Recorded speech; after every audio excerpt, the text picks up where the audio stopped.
All right, mic check, mic check. Morning Masters Podcast, your main, of course. Back with another episode, man. First and foremost, I want to thank all the supporters, listeners. Shout out to y'all for supporting the last few episodes. Definitely the last episode, man. Y'all did amazing supporting that. I still got clips from that episode that I want to put out, so I'll continue to do that. Especially with my situation right now. So, studio I recording is moving to another location, so they're in the process of putting things together at that location, like from ground up, kind of. So I've been kind of just determining where I'm gonna record at, find that space that it's kind of tough because you really you grow and you build some formality with a specific location, to whereas I know what time I wanted to record, what part of the day I wanted to record, based on the lighting, what's gonna be easier to edit versus what's not gonna be easy to edit, windows, sunlight coming in, all that type of stuff. So it's definitely tough trying to figure out spots from there. So if you don't see too many interview podcasts, that's why, because I'm trying to make sure I can still put out the quality on the camera wise, as well as with the audio and stuff like that. So right now, if you're watching, I'm in my garage, and I've recorded in my garage plenty of time, but normally in the wintertime, where I can close it, kind of temperature-wise, still be decent in here, and you won't hear the cars going back and forth. But obviously, you probably can hear the cars going back and forth. Luckily, it's not a busy street, though. So that's what's going on right now. But, man, listen, what I want to say about the last episode was, man, that was a crazy, super informative episode, man. Super informative episode. And that's what I want to do with the podcast, man. I want to bring people like that to my audience, people that have immense amount of education, immense amount of knowledge that they can just spurt out. The dopest part about doing that podcast was I didn't send him no topics. I didn't send him anything specific. I didn't send him no reference episodes. I just told him where to meet me at. He met me there. We knocked it out. And he was still able to speak from a very knowledgeable standpoint on each and every topic that I questioned or put out there in our atmosphere of our conversation. So that was dope. Definitely, I love doing those kind of episodes. Like, I love those episodes more than I like episodes of, what's the word? I don't know, like, not hate to use the word, the P word, but episodes where I know the person a lot. Like, a lot of people know him, but I try to tap into different audiences. So even though he's very known, he's known to an audience that I don't normally tap into. So to tap into that is dope, to get that audience also to rock with me, but also to get him to tap into the audience that I rock with. So, hope that was decent enough for y'all. Hey, man, real quick, they gotta calm down on me, man. They gotta calm down. But real quick, I do want to I'm gonna play music real quick. I'm always gonna be super supportive, man. So I'm gonna play a song by Tay Rich. He put a project out. Let me go to the album. Also, rappers, y'all gotta start having clean versions, man, because sometimes the song I like ain't even that clean. I can't really play it because I got certain people watching this episode, man. Like, come on. But Forever Throwing Tools, Tay Rich. I know him for quite a while. He's gonna be on a podcast at some point. I already know, man. You don't like rappers? Why you got rappers on a podcast? Mind your business. No, I'm just playing. But it's politics to a lot of stuff too. So I always use that as a stepping stone. But everything I do is always for the betterment of the podcast, the city, and the development of people within the city. So hopefully he come on for the next couple weeks. I know he's a busy man, but I'm gonna play this song and get into the podcast. Let's get it. This is Tay Rich off the Forever Throwing Tools project. It's called Broken Heart.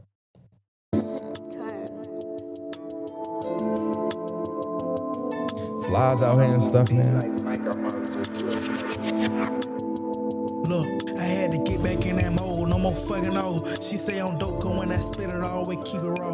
And I'ma always keep some paper, I don't know what you thought. And you gon' always be a hater, cause that's just who you are. It's in your heart, nigga, in the city where I'm from, you gotta be smart, nigga. If everything come to the light, why wait the dark, nigga? This shit a gamble, man, you got to play your cards, nigga. They ever play you, bitch, you better make a spark. This shit do or die like Twister, nigga, don't get it twisted.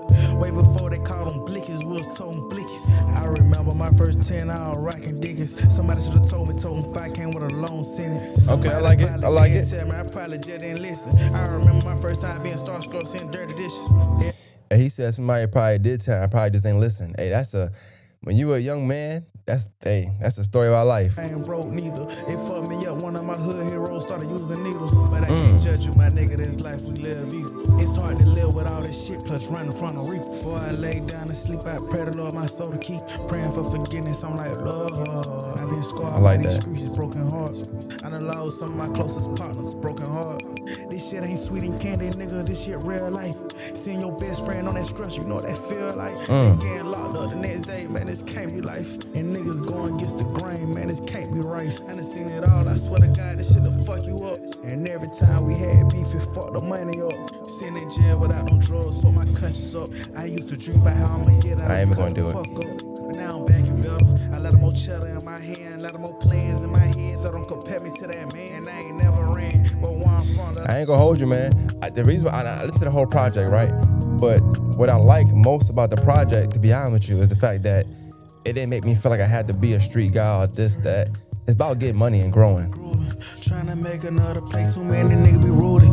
Lord, keep them out my way. I'm trying to stack the chose up until they fall over. I'm trying to make everything count for all them times I had to start. All I think about is money. My old lady say I be overthinking, but I be feeling like there ain't nothing else to think about. Trying to make it out, we hit the block and then we beat it out. Cause a nigga having and you ain't, that's what we beefing about. Fuck it, then we send them shots. On the way we send a message. Try to take the paper route, but I can't let them do me like Dolph. Yeah, hey, the only thing I say, let me stop right there, man. Shout out to my guy Tay Rich, man. Shout out to you, man. Keep doing your thing. But the only thing I say, like, I listened to the project, the whole thing in its entirety, and I liked it. Like I said, it's motivating, you know, maybe want to go get money. And that's just anyway, whether you're in the streets, not in the streets, it make you want to get up and do what you got to do. It's just about responsibility, growing and being, you know, being a man and stuff like that. So shout out to him. Only thing I threw me by surprise because I only heard one song from him. This was like a couple of years ago. And I liked it. It was on a guy named DJ Mook. It was on his mixtape that he put out of a mixtape of multiple songs of artists throughout the city. Real dope concept, by the way, but even better project. Another story for another day. But the main thing was he was catching me off guard in this one because he was rapping off beat sometimes, and sometimes he didn't rhyme. But as I listened to the whole project, I said, okay, that's how he raps. So at first I was like, hey, I'm gonna turn this shit off. At first I ain't gonna hold you. But the more I listened to it, I liked every song. So it wasn't like I'm gonna turn it off because it was whack. It just was like I couldn't follow. But then the second time I played it, I said, okay, I follow. And then I'm driving around listening to it. And I liked it. So that was Tay Rich. Shout out to Tay Rich, man. Listen, I know I don't like rappers, man, but it's the thing, man. I like people who are them. You know, so that's the problem with rappers. Not all rappers I don't like. I just don't like the rappers that rap and talk a certain way and that is furthest to what they from or who they are. I like rappers who are themselves. They just happen to rap. Not people who are one way but gonna be this way because they rap. Like it's a difference, you know. Learn that. Like do your homework on what's the difference of that and stuff like that. So. Anyway, More Masters Podcast shows me the course. Shout out to my man Just Greatness, got the Just Greatness shirt on. Even though I'm not in the studio, I still got clothes at home from people because I'm a massive supporter. Okay, some people are addicted to things. They addicted to money, you know, sex, women. Am I addicted to some of them things? Yes, you got me. I am, but I'm also addicted to supporting. I am addicted to supporting the people around me. People who are doing great, and I'm addicted to supporting things that I just like and want to support. So that is my addiction. My addiction is I support. I've been talking for almost 9 minutes, and all I've talked about was me supporting people. I ain't said nothing about me yet. Welcome to the podcast. Hey man, I was gonna do a podcast yesterday, right? I was gonna do it yesterday, but I felt like I was in too much of a aggressive mood yesterday, and I would have been too direct. I probably would have been too emotional, so to speak, to talk about certain things that I wanted to talk about. So I neglected. I stopped, but then I got home. My daughters was there, and I thought, oh wow, because I didn't know I was going to get them today, and that changed my night. I stayed with them. You know, we played, joked, laughed, all that stuff. Watched volleyball. My oldest daughter, Brooke, she wants to play volleyball, so I made her watch it last night, and we learned the game together. I like that. Them parenting moments like really can change the course of your day. But let me take about my week first before I get into what I want to talk about. So I changed positions in the store, or areas in the store rather. So I had this big event going on. Supposed to have the weekend off. I worked that Sunday anyway because I want to mess my schedule up. That's the type of person I am. I do 6 days anyway. I take my one day off. That's good. So an unfortunate event happened to somebody I work with, and it's actually in the jail report, so I can kind of speak about it. I mean, jail report, general support, but they posted a 2-year-old drowned. It's his granddaughter, and of course, I'm not expecting him to come to work. It's work, right? It's your granddaughter. So definitely rest in peace and prayers for that family. So I worked all day. I worked in the morning from 6 all the way to I think 10 p.m. Cool, no problem. Then Monday, Tuesday, Wednesday, Thursday I worked. Friday, same thing. We had another associate, another peer of mine, couldn't come in the clothes, said he was in a stretcher and all this other stuff. Get better, cool. I work 7 all the way to 11 p.m. So yeah, I'm a little tired, I'm not gonna lie. So I would just think, and then things happen throughout the week that were just making me, pissing me off. So where I want to start with, I want to start with this, man, like, cause I want to make sure I be crystal clear in my, and I've always been crystal clear, but maybe I'm not crystal clear enough. So let me wash this dish a little more. I think it's certain people that, uh, you have to know people when you're talking to them. You have to know what you can say, how you can say it, your delivery, all that stuff matters with certain people. And I'm one of the people that matters with. And not for nothing, I wasn't upset, but had a conversation about something which is a whole nother story. I don't know why I was even in this conversation. It had nothing to do with me per se. But it was a conversation involving some other individuals, and then just the saying was like, something, he might run up on you or something like that. And I don't know. And it wasn't that it was said to me that bothered me. It was just the thought that's a thought, if that makes sense. I'm not saying that nobody can get run up on, because anybody can. But, I'm real clear and concise. I think sometimes people say things and we don't really think about the opposite, what can happen. So you say, hey, such and such might run up on you, or such and such might do this, that. All right, and then what? Like, if that happens, and then what? And we speak so freely like that. Like, don't like, because I would as a man for one, but just as a person that has seen all different things from growing up, whether the aggressor gets hurt, or whether the person that's not the aggressor ends up losing their life, whatever the case may be, or get hurt, whatever the case may be. Like, we have to watch how we saying certain things, because you don't say, hey, such and such might run up on you. You probably want to say like, hey, yeah, I just go ahead and squash that, because you saying such and such might run up on you could easily be, me at that point moving a certain way. So now when I see a person, I'm not even thinking about saying how about it, and then they blindsided. It's not just me, it's just in general. Like, it's just certain things I just feel like, say. But I'm a thinker, so like, I sit back and I think, and I'm like, yo, damn, there's this saying. Like, what makes somebody think that that's going to be just an easy task, or that's going to be a doable task? You don't think about what can happen from that, even the smallest things. And that's why I think I'll be able to be able to live where I lived, and been through the things I've been through, and able to speak about it, because I've always looked at both sides. I don't look at myself as the toughest guy in the world and like that, but I know what I'm allowed, what I'm not going to allow. I know how I'm allowed somebody to talk to me, not talk to me. I know what kind of behavior I'm going to accept to be around me, or to be projected towards me, and what I'm not. And I think I've always been clear on that as well. I'm not the toughest guy. Once again, I'm going to say it. I'm not the toughest guy in the world. I don't know who the toughest guy is. I know it's not me, because I don't walk around trying to be tough. But I do think people stand on what they stand on, and they mean what they mean. And I don't go around, doing this and doing that, knowing that I can't, defend myself, or that I can't stand up to whoever, And I think that's the thing. With me, I'm a person that you gotta watch what you say to me sometimes. And I think because it's a lot. I mean, I hate to use percentages, but it's a lot of things that can be said that don't mean disrespect, but I take as disrespect. And I don't know if it's because my upbringing, things I've seen, me looking at the bigger picture of where things can go based off you saying certain things. Words matter, things matter, right?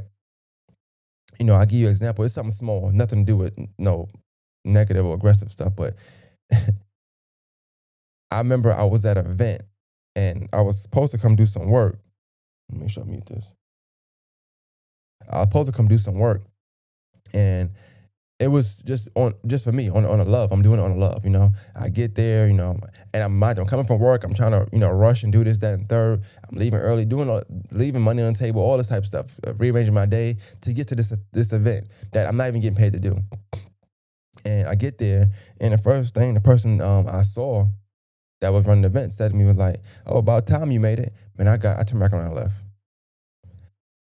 Maybe they mean nothing by it. I don't know. But I just felt like there's certain things I'm gonna take that disrespect because of all the things I did to get here and to not be appreciated by being here. To get asked that question, or to get accosted like that. Like, I just don't like that. So I've always been that type of person. I'm gonna continue to be so.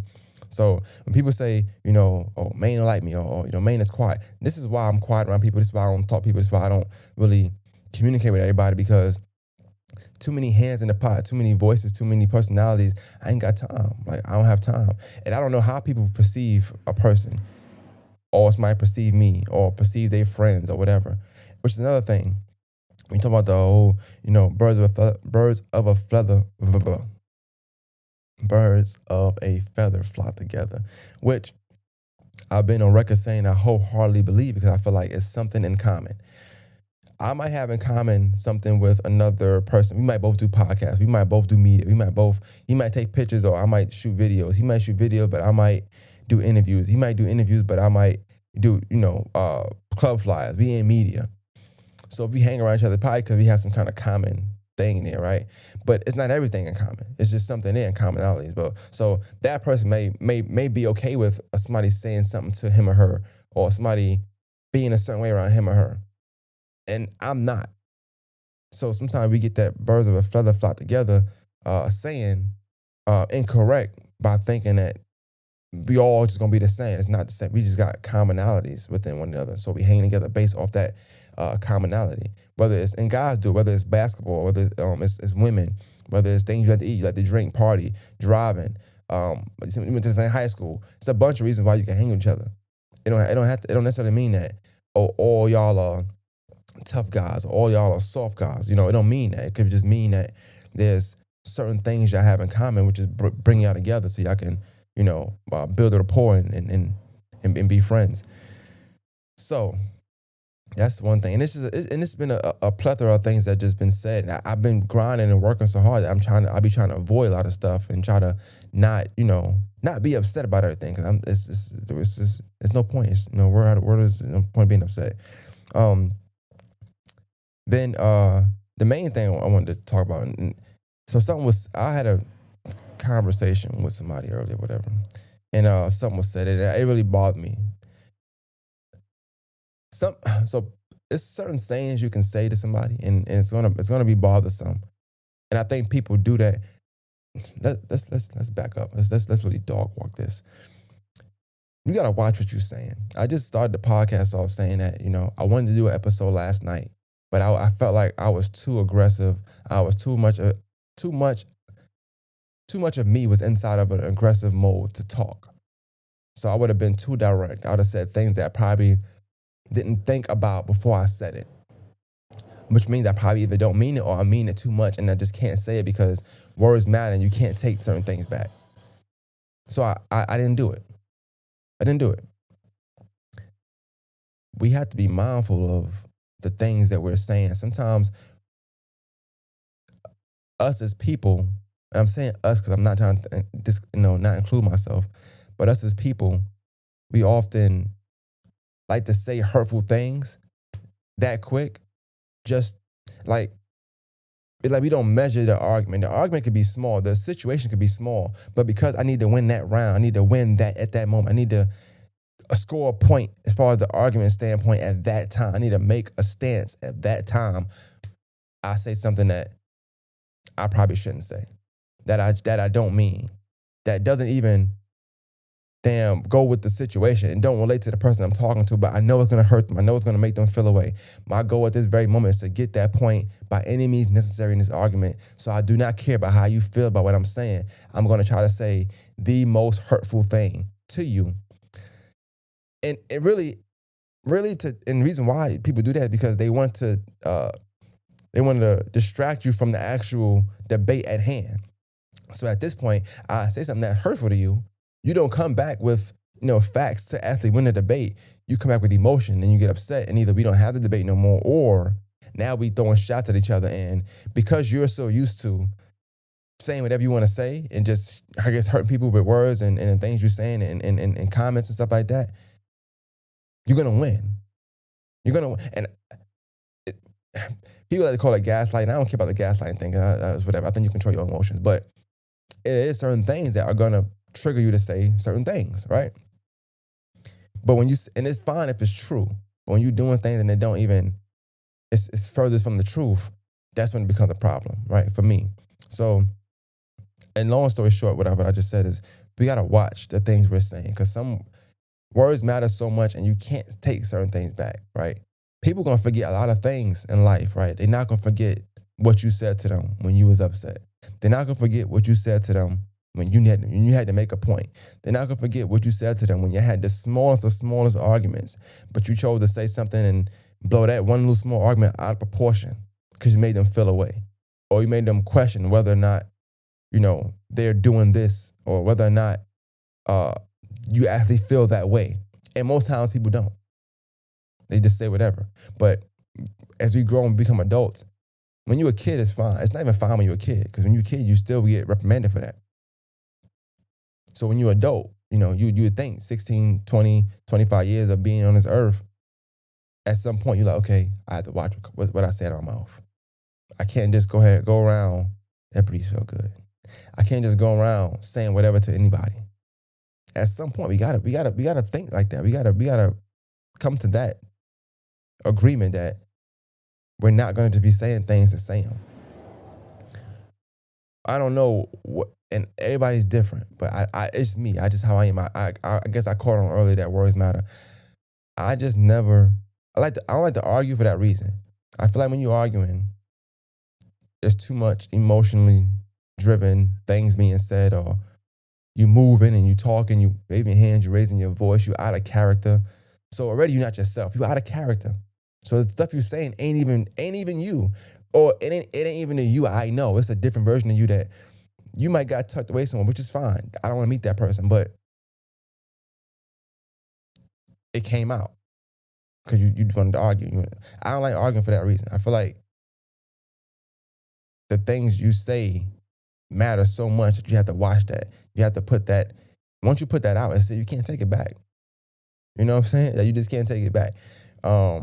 And then you're always going to think in the back of your mind, well, this might really feel that way about you for real or not. But let's get besides that.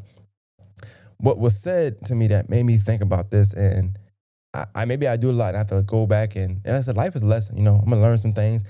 Maybe I learned something just now. But what was said made me think about us as individuals, men or women as women, and how much little we actually know about how much energy, how much it takes in the day-to-day process, the hour-by-hour process, the day-by-day process of what it takes to actually be a woman, or what it takes to actually be a man. And then to have somebody who isn't in that. So as a man, I'm not a woman, right? This is for, I can't say regular people because that don't make sense. This is for people who are born a man and just a man. So as a man, I'm not a woman, okay? As a woman, you're not a man. But it's like the nerve we get at some points to be able to really tell the opposite sex what it takes to be that. And I don't mean female, man. I mean like the respectable part of the male, female. So the respectable part of male is when you become a man. The respectable part of a female is when you become a woman, right? So sometimes I think we go a little too far and really our and it's all opinion based, but our ideal, what's a real woman, what's a real man? Like I think sometimes hearing stuff is it's always like a gym and everything. So in the situation that I was talking about, the gym that I had, and that was, yeah, it's frustration there because I know what I do and what I do for people, which is another thing. It's not what you say sometimes. It's about the fact that who's saying it to you versus what they saying versus what you did and do for the, like. Don't get me started on that, but don't piss me off, right? But in all actuality, the idea that I can look at the women I know, whatever, right? This small sample of women I know from the whole world, and think that I come up with a day to day what it takes to be a woman. And I might have some good points of what it takes. I'm not one though, so I don't know all of it. And it's different types of women. You got women with kids, you got single women, you got women with kids and support, you got women with kids no support, you got women with kids no support, no job. It's all these different parameters of women, just like it's different parameters of men. You got men with kids, men with no kids, men with no father, men with father, men with no guidance, men with guidance, plus being broke, plus not having a job, plus not being where you want to be in life, plus not living up to what you're supposed to live to as a man, plus all this different stuff, right? So you got all these different parameters of what it is for each gender or each man, woman, and the idea that we can throw out things like, yo, you're not a real woman, or you're not a real man, or you need to be a woman, or you need to be a man, like that is crazy. That's crazy, and it's crazy, of course, depending on who's saying it and what you and that person know to be each other's relationship anyway. Whether it's your mom or your sister or your girl or your neighbor, somebody you did something for, whatever it is, I gotta get me a studio, man. I just seen a wasp. Wrap this thing up. Now, but whatever it is, you really gotta take into account and wonder, like, damn, is it worth it? Like, is it worth it me saying this? And these cars is killing me. Is it worth it me saying this? Is it worth the relationship? Is it worth the friendship? And most times it's not. That's the thing. Most times it's not. But us as people, I'm trying to watch that wasp. I'm sorry. Us as people, we gonna say whatever we want to say to get that point across. And I think that's another thing. So not only am I the type of person you gotta watch what you say, but I really microscope a lot of things. So sometimes the action you do will make me think you do 10,000 other things just based off that one action. So I'm like, damn, but does this person think this? Does she think that? Does he think that? Like, so somebody saying, yo, such and such run up on you, whatever, or might run up on you. Like, so what do you think about me? What do you think about me that's making you think, that's gonna go over smoothly? Or did you tell the other person, like, hey, he ain't budging. Like, I don't think he really care about this, that, and third. So just, let it go. Like, it's certain things that be said. Make me wonder if other things were said. And if other things weren't said, now I'm wondering, well, what do you think about me? I think we forget that sometimes. Our words, the things we saying, the things we put out in the ether is going to make somebody think, well, what do you think about me? And that's what I've come to right now. Like, I just think, like, when things happen and people say things, it also made me question what they think about me. I just don't like that, man. I'm not a fan of things being said and we don't watch. And sometimes things can be said and you mean nothing by it. But my mind is gonna wonder, people's mind is gonna wonder. So you ask them kind of question, but then you start pondering and you start thinking about it. You're like, damn, but what could this really mean? You know what I'm saying? Like somebody telling you, they ain't tell me this, nobody told me this. I'm just saying, like somebody telling you, like, all right, now you better watch out. It don't mean nothing in real time. It's laughing, joking, but then you sit home, you're like, what do you mean I better watch out? Like you ever seen the Michael Jordan, the Bulls documentary where he kept taking everything personal? It's kind of like that. Like you start thinking, like, damn. I remember, shout out to Kim Macon, that's my guy. I remember one time he had a text, we was messaging back and forth, and I was supposed to interview a politician, Joey Trena, I think his name is. Rest in peace. I think he passed away, and had a lot of issues with him. He had a lot of issues. The Joey guy had a lot of issues within the city and politics and stuff like that. And I'm not crazy on politics, but I was just stepping into that realm. And I remember having a conversation with Ken, and he was just giving me good pointers, like Ken always to look out for me, right? And He goes, yeah, you just, just watch out, da da da. And I remember just thinking like, I don't, and he didn't mean nothing by it, I'm pretty sure. But he did at the same time, but didn't. Like, it wasn't a negative way. But for like days, I'm like, what does he mean I better watch out? Like, what I gotta watch out for, right? This is naive me. This is younger me. This is not knowing and not being perceptive to a lot of uh, criticism and just good advice me. I'm like, what does that mean? I'm good. Like, you know who I am? Like, but he was right because that episode which I liked was good, but it caused other phone calls, caused this, caused this. I'm like, and it took time to realize, okay, well, damn, that's what he meant by watch out. Just you know what I'm saying? And it's hard to really explain, so you just say watch out. But I say to say this is somebody I look up to. This is like a person that I would take damn near any information from. And I still question it just because that's how I am. That's in my character. It's in my character to question things that people are saying to me, no matter who it is. Because I'm just not the person you could just say anything to without it being something. And I like to address things. But if you're a woman, probably not, because I don't care about, women. I don't care about getting into it with women. Honestly, like, a lot of times people say things out of emotion for women, so I get that. But men, I feel like we have to be more.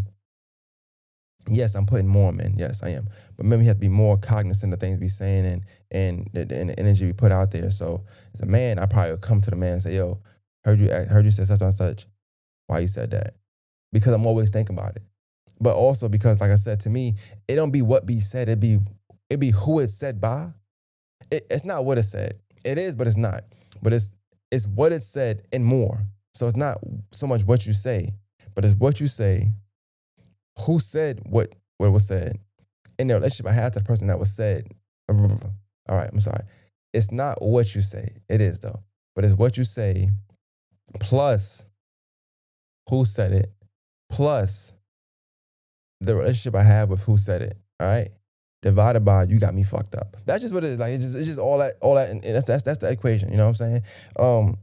But I learned some things. I want to end with this, man. I learned some things, man. I learned some things in the last couple weeks. So one, I learned, what I'm saying, like people will say whatever, at the smallest moments, at the smallest arguments, and not realize that those words carry a lot of weight. Words carry a lot of weight depending on who you are. So if your words carry a lot of weight with somebody, you really gotta watch what you say. Now, if you somebody that person or a person don't care about, I don't care about your opinion, I don't care what you're saying, cool. Your words probably carry zero weight over here. But if you're somebody, I converse with, you're somebody that I looked at as we really cool, we close. We speak on a regular. You can get something from me, I can get something from you. You can depend on me, I can depend on you. You can reach out to me, I can reach out to you. We got a relationship, whatever the case may be, whether it's friendship, family, whatever. Your words probably hold some weight. So yeah, I would imagine that we would watch what we say to each other. And at least if it's in an argument or if it's in just be upset, like we just shouldn't just be openly disrespecting each other or questioning each other. I'm not with that. I never been with that. I don't do it. I never question. I'll talk to people who I feel like are super lazy, who can do more. And one thing I don't do when we having at odds or it's a back and forth, and I don't be like, well, your ass don't do this. If you just got the hell up, and I'm not gonna talk like that. I'm gonna talk to you with respect. I'm gonna talk to you nice and calm, very chill, and I'm gonna still get the message across, but I'm gonna do it in a very, very respectful and impactful way. Respectful and impactful, not just impactful. That's just me though. Everybody's different. So I learned that. All right. I also learned that I gotta up the price, man. Like, I'm not gonna lie to you, man. Producing, this is my thing about producing. I'm gonna end with I got one more thing I learned, but I'm gonna end with producing. I'm gonna end after that. But with producing, here's my thing with that. I don't know how barbers can do that for their life, for their whole life. I don't know how a barber can be a barber. And the reason I said it because you're dealing with so many different personalities throughout that day in that chair. And I get it, you start to learn how to cut somebody's hair so it's easier, but you're getting new customers. You're getting customers who are very picky and particular, who used to something else, who used to this, who don't know what the hell they want, but they just think they know, so they kind of trying to guide you, but you're a professional, right? What I don't like about producing is all those things. I don't like having to meet and learn new people. I don't like that. I don't like, I get it. Producing is a collaborative effort where I'm trying to help bring your idea to light, and we're collaborating on that. But I'm the brains and the kind of professional in that sense of I'm gonna know how to do stuff here and there, this, that, and third.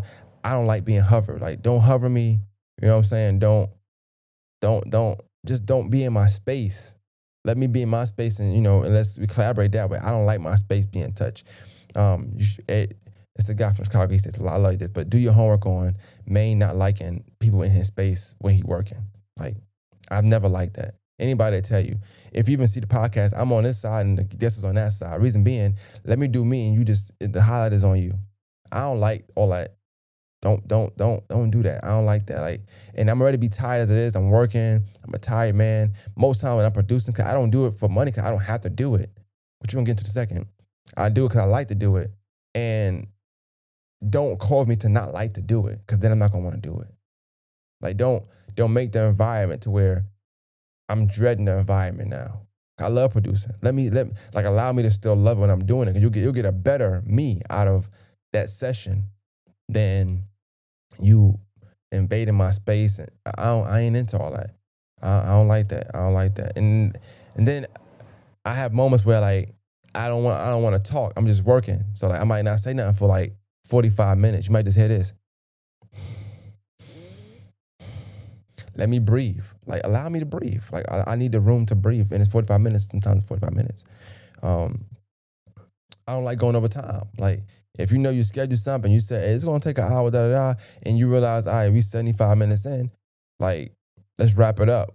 Let's wrap it up. Because now my meter's going up. I set time aside for this time. I need that to be what it is. And that's the reason. So I'll say this in ending. Producing for me from now on, right? I got one person that I will be helping produce and doing stuff with that got the yesterday's price. All right, whatever that looks like, yesterday's price. Today's price is a whole new thing. I don't care who you are, how well I know you, how well I don't know you. This is the easiest thing. This is easy business. You know how y'all say y'all hate when people be like, oh, DM me for pricing? Y'all ain't got to do it no more. The starting rate for me to produce anything or to have a hand in anything with production, podcasting, audio, anything of that nature, filming, whatever, the starting rate, man, this is just the lowest, the starting rate, just to get my attention, for me to respond to that message, for me to meet you somewhere and give you an address, give you a time, include you in the day, make space for you. The starting rate going forward, $100. That's the lowest I'm accepting for anything. After that, if you can't get it, cool. I introduce some people. I know a guy named Rodney. You know what I'm saying? He does filming and production very well. You might know him from the movie Baby Boy. Now I'm fucking around. That's my guy Slim. But then I got some people I can send you to, man. People I know got their own equipment and things of that nature, and maybe you can go for them and you like what they're doing. I don't know, but if you want this and how this look, and you want this kind of production or this kind of knowledge, or my expertise, $100 is a starting rate. That's just starting. That's the bare minimum stuff you could probably ask me, and that's $100. A phone call is free. I give out free consultations. Cool. You got about 3 minutes. That's about it. So yeah, man. Shout out to y'all, man, for supporting. I love the support. $100. The last thing is, man, I got it. I finally got what the definition of snitching is. So the last couple of months, it's been a thing going on, local media, all that stuff too, definitely. And I don't know, I guess when certain people get their hands in the pot, things just get a big amount of awareness. What do you know? But as I did my research and I had these conversations, some long, some short, some multiple, some once, and I jotted down in my, remember Blue's Clues? Handy dandy notebook. So I got all these pages, all right, of what snitching actually is. See all my notes. These notes come from all the conversation I had and what I learned from it. Every conversation I had about snitching in the last couple of months, I learned a lot. It's full with notes. Every page has notes. See that? It's full with it. Yes, for those watching, there are no notes in here. God, I learned zero from every conversation I had. Like every one I had, I learned zero from it. Zilch, nada, nothing, not a damn thing. And I've come to the conclusion that the definition of snitching is Y equal Mx+B. That's the definition for snitching. So once you find out, Y equals Mx+B, then that's the definition for snitching. So shout out to me for actually coming up and getting the information. It took a long time, a lot of long nights and conversations that I didn't want to have, but I finally got it. So if you're trying to figure out whether somebody is snitch or not, you just put the Y equals Mx+B. You put the X in there, you find a slope, you compare it to the person, and that's whether you're snitch or not. Because that's all it is. Snitching just is a slippery slope. If it's a friend, no. If it's not your friend, yes. If you're at odds, yes, you're a snitch. If you're not at odds, no, you're not a snitch. So that's kind of how it goes. That's what snitching is. Snitching is Y equals Mx+B. It's the slope of the friendship. That's it. One Last Podcast, we out.